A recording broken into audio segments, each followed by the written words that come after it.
Olá, minha gente querida, primeiro programa do ano de 2013. Mais uma vez, que seja um ano especial para todos vocês que nos assistem e para o nosso deputado Gerson Berger, sempre presente no nosso programa, e o nosso querido amigo jornalista Pedro do Couto. Traremos alguns assuntos da semana, entre eles o caso da menina Adriele, uma menina de 10 anos que foi vítima de uma bala perdida, recorreu ao sistema público de saúde e não tinha sequer um neurocirurgião de plantão. Falaremos também do caso do bebê de 1 ano e 4 meses que caiu de uma varanda no flat na Barra da Tijuca, e ainda um comentário sobre a última entrevista do nosso querido historiador Francisco Carlos e uma análise do nazismo na era Vargas no nosso Brasil. Pois é, meus amigos, mas vamos ter que iniciar, como eu disse há pouco, o primeiro programa tendo que falar de coisas tristes que nos emocionam, mas que não podem deixar de ser faladas. É nossa obrigação, é nosso dever. Eu pergunto, por quanto tempo temos que continuar assistindo à morte de vítimas de balas perdidas na nossa cidade? E isto acontece a todo momento. Alguns casos acabam sendo notícia na mídia, mas muitos outros sequer chegam ao conhecimento da imprensa. Vejam, pouco antes do Natal, uma jovem de 26 anos de idade, Flávia Costa e Silva, foi atingida na cabeça por uma bala perdida dentro de um ônibus no Engenho Novo e acabou falecendo. O mesmo fim teve Aline Cristina Faria, também de apenas 25 anos de idade, atingida nas costas há pouco mais de uma semana. No entanto, o caso de maior repercussão ocorreu no dia 24 de dezembro, noite de Natal, com uma menina de apenas 10 anos de idade, Adriele dos Santos Vieira, que foi também atingida na cabeça por uma bala perdida na Rua Amália, em Piedade, onde morava. Que Natal, minha gente, que teve a família desta criança. Na alegria e união da festa de Natal, se depararam com a criança caída e, sem saberem da gravidade do fato, aproximaram-se e viram que ela estava ensanguentada.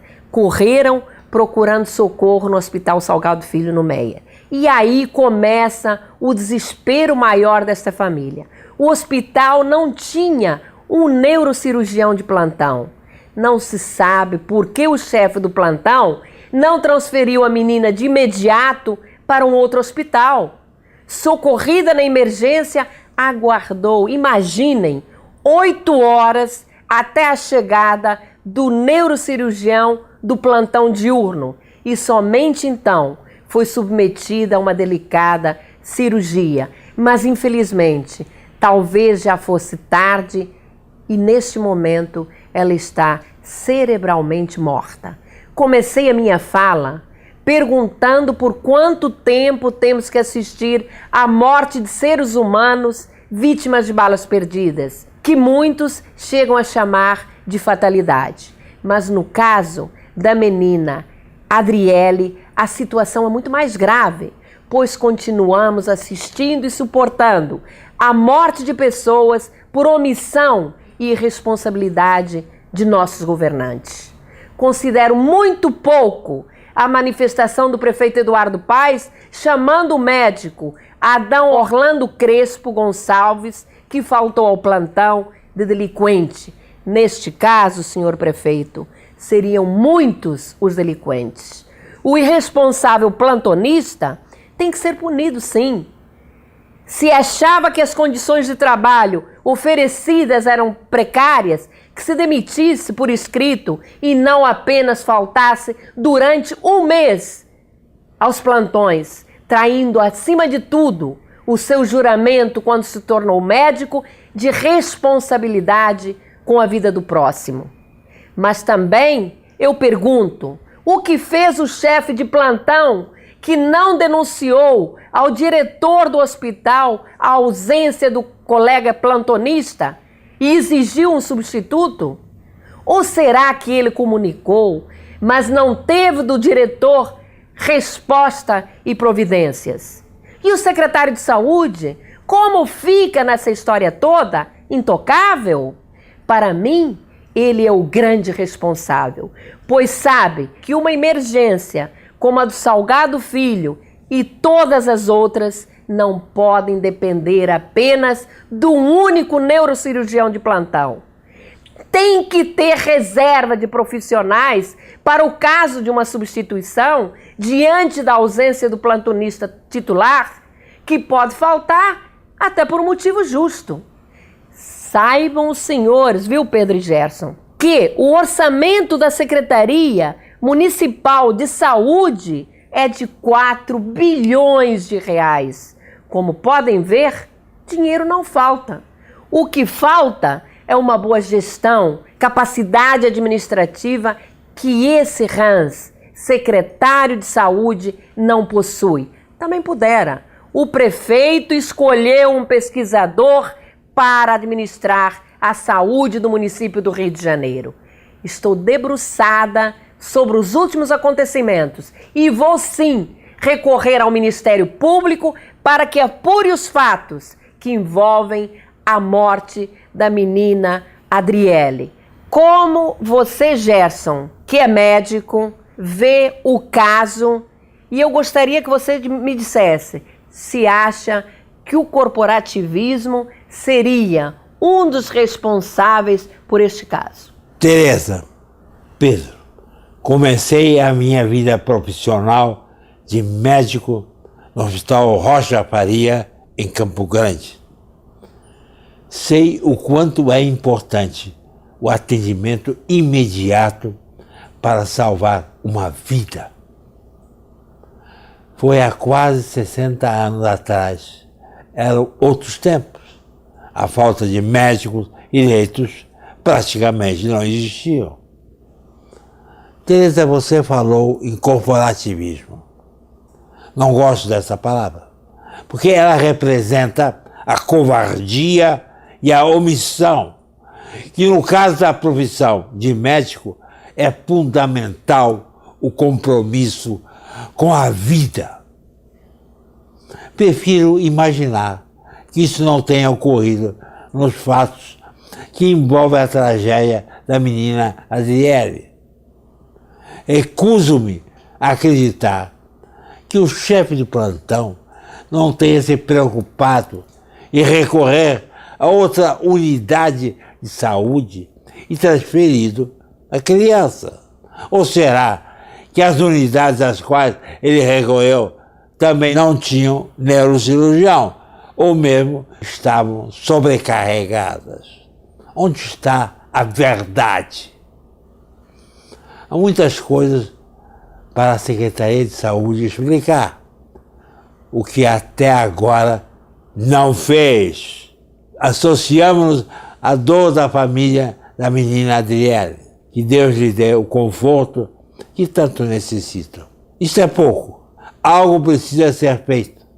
Sugiro a você, Tereza, que apresente um projeto de lei que aprovei quando fui vereador, mas que por falta de sensibilidade foi vetado pelo então prefeito César Maia. O meu projeto estabelecia que todas as vezes que um cidadão procurasse atendimento em uma unidade pública de saúde e fosse recusado esse atendimento, seja por qualquer motivo, ele teria o direito de recorrer à rede particular de saúde com os custos pagos pela Secretaria Municipal de Saúde. É um projeto constitucional que você pode apresentar na Câmara e deve apresentar. Afinal, a nossa Constituição é muito clara quando diz que saúde é direito de todo cidadão. Mas que direito é esse, com tanta mazela? O poder público tem que dar exemplo e cumprir o que diz a Constituição. Chega de mortes, amontoado de pessoas nas emergências dos hospitais e vítimas do descaso e da omissão. Perfeito. A Constituição não pode funcionar só no papel. Está no papel, mas tem que funcionar na prática. Não funcionou. Em tantos casos não funcionou. No caso dessa menina Adriele, foi a falha gritante, como aqui foi bem colocado, magnificamente colocado pela Tereza e pelo Gerson. Inclusive, não pode haver apenas um neurocirurgião do plantão, porque é preciso que o serviço público de saúde considere a possibilidade de haver necessidade de um atendimento simultâneo. Um cirurgião não pode operar ao mesmo tempo 2 pessoas. É preciso, portanto, haver no mínimo 2 neurocirurgiões presentes. Isso, a falha que aconteceu, que custou a vida cerebral dessa menina, é inaceitável. Muito bem, Gerson e Pedro, mas muito rapidamente eu ainda quero falar sobre uma outra tragédia ocorrida num hotel na Avenida das Américas, na Barra da Tijuca, quando um bebê de 1 ano e 4 meses caiu do 4º andar da varanda do apartamento que a família acabara de ocupar. De imediato, manifestamos nossa posição em relação ao ocorrido, entrando com um requerimento de informações junto à Secretaria de Urbanismo para que apurasse responsabilidades em relação ao projeto que definiu a construção do hotel. Estamos aguardando essas informações, mas já sabemos que o vão existente entre a sacada frontal e a divisória da varanda de onde caiu o bebê é irregular, pois a largura, que deveria ser de 20 centímetros, tem dimensões de 40, concluindo o CREA, Conselho Regional de Engenharia, que afirmou que até um adulto poderia ser vítima da mesma tragédia, como nós já imaginávamos. Eu também entendo que as acomodações de hotéis ou pousadas que abrigam crianças devem ter uma especial atenção dos administradores desses estabelecimentos, que têm obrigação de se preocupar, acima de tudo, com a segurança das crianças, que num segundo, num cochilo dos pais, podem acabar sendo vítimas de acidentes como o que aconteceu com esse bebê de 1 ano e 4 meses de idade, que tornou o Réveillon de 2003 uma inesquecível tragédia para seus pais. O problema é sempre o mesmo. Somente se tomam providências depois que a casa cai. Mas eu vou acompanhar o caso de perto e exigir a punição dos responsáveis. Estamos também muito atentos nesta questão que é muito grave. Mas, Gerson e Pedro, na semana passada, entrevistamos aqui no programa o professor e historiador Francisco Carlos, que nos trouxe informações inéditas contidas em arquivos da Gestapo, aos quais ele teve acesso, e que mostram a influência da imprensa na divulgação do nazismo no Brasil, que ocorreu na era Getúlio Vargas, que era simpatizante desse tirano regime. Em sua entrevista, Francisco Carlos citou inclusive o nome de 2 adeptos do nazismo de grande influência, que foram Norival Fontes e Filinto Miller. Sua pesquisa também apontou 2 traidores da pátria que passaram a falar numa rádio de Berlim, divulgando o nazismo para brasileiros. Chamavam-se eles Fernando Antônio Cunha e Lourdes Lage, que era uma pianista cognominada de Rosa de Berlim. Gerson, foi neste período que existiu a Ação Integralista Brasileira, presidida por Plínio Salgado, que organizou um grupo chamado a Câmara dos 40, todos adeptos do movimento nazista e que foram chamados de camisas verdes e também galinhas verdes. Usavam uma específica saudação que se caracterizava pelo braço estendido, mão aberta e gritos de Anauê de provável origem tupi e que significava eis-me aqui. Era uma saudação fascista e tinha muitos adeptos.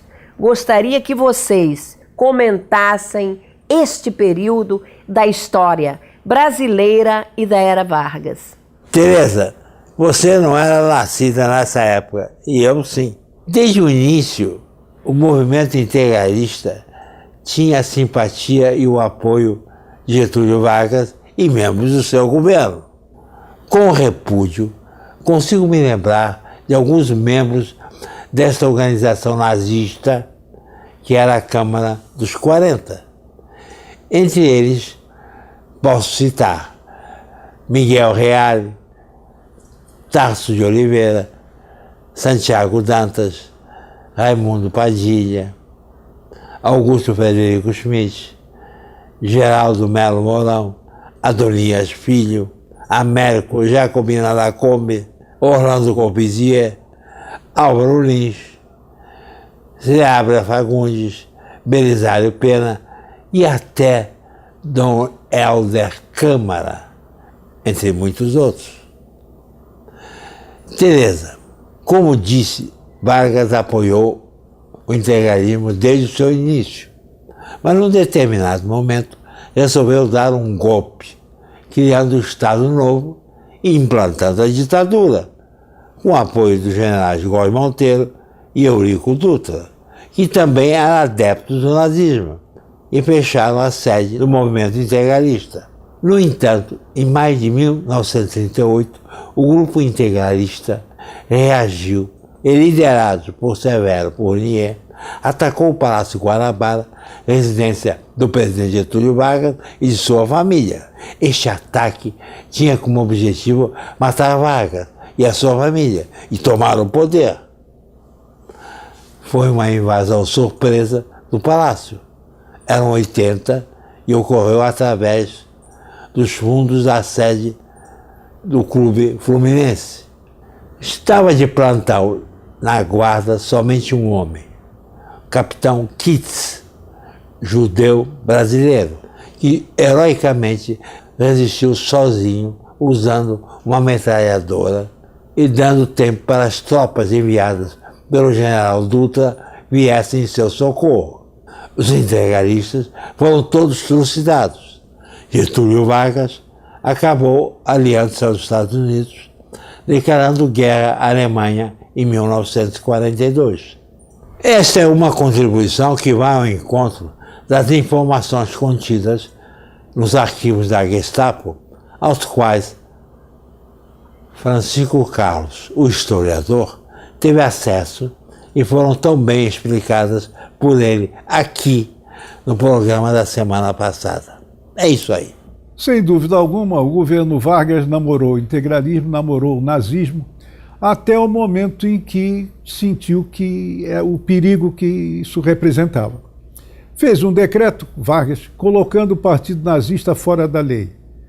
O embaixador alemão Karl Ritter protestou. Vargas pediu a sua substituição ao governo de Berlim e foi substituído. Os integralistas começaram a ser presos pela polícia que tanto se embalava, que era a polícia de Filinto Miller. Sentindo a ruptura, a ação integralista resolveu fazer o atentado em maio de 1938, que teria êxito se não fosse o capitão Kitts, um oficial brasileiro, judeu, que resistiu à invasão que estava sendo facilitada por infiltrados da guarda do Palácio do Guanabara. Plínio Salgado, o líder integralista, braço do nazismo no Brasil, asilou-se em Portugal. E não fosse o capitão Kitts naquela noite de maio de 38, o presidente Vargas e sua família teriam perdido a vida no atentado.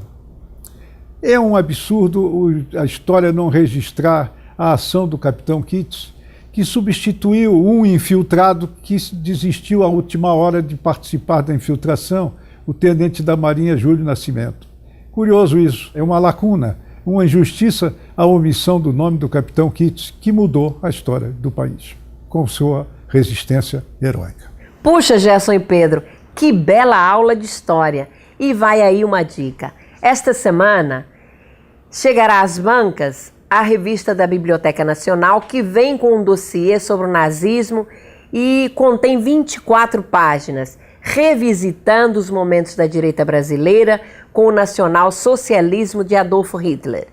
Numa reportagem de 8 páginas, a repórter Alice Mello conta a história de 50 crianças em sua maioria negras, do orfanato da Santa Casa de Misericórdia do Rio de Janeiro, que foram levadas entre 1933 e 1945 para as terras da família Rocha Miranda, no interior de São Paulo. Elas trabalhavam nas propriedades dessa família, chegando a ter uniformes verdes de gala, e saudavam-se aos gritos também de Anauê, que estava de acordo com a simbologia do integralismo. Tinham escola, banda e até time de futebol. A família Rocha Miranda não era, afinal de contas, uma família qualquer. Virou até nome de bairro. Mais uma vez, minha gente, Gerson e Pedro, a hipocrisia da sociedade. A revista de história da Biblioteca Nacional também mostra que a casa dessa fazenda para onde foram levadas as 50 crianças tinha a marca da suástica em seus tijolos e os bois também eram marcados com o mesmo símbolo nazista. Os garotos eram conhecidos por números e parece que um ainda está vivo, o de número 22.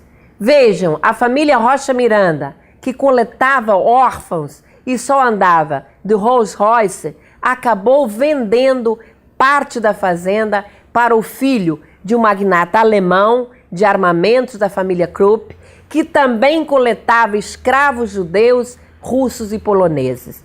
Que triste identificação de nazistas brasileiros com os nazistas alemães. Vale a pena ler a revista.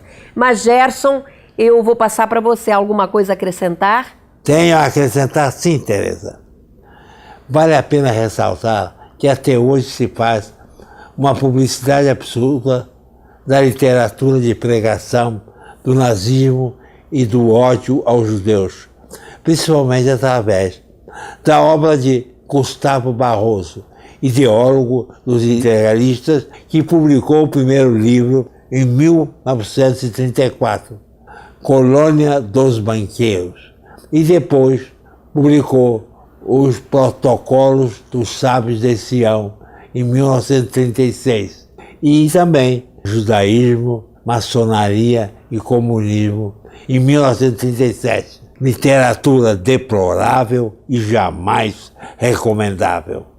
Olha, Pedro e Gerson, como eu disse há pouco, o programa de hoje foi uma verdadeira aula de história.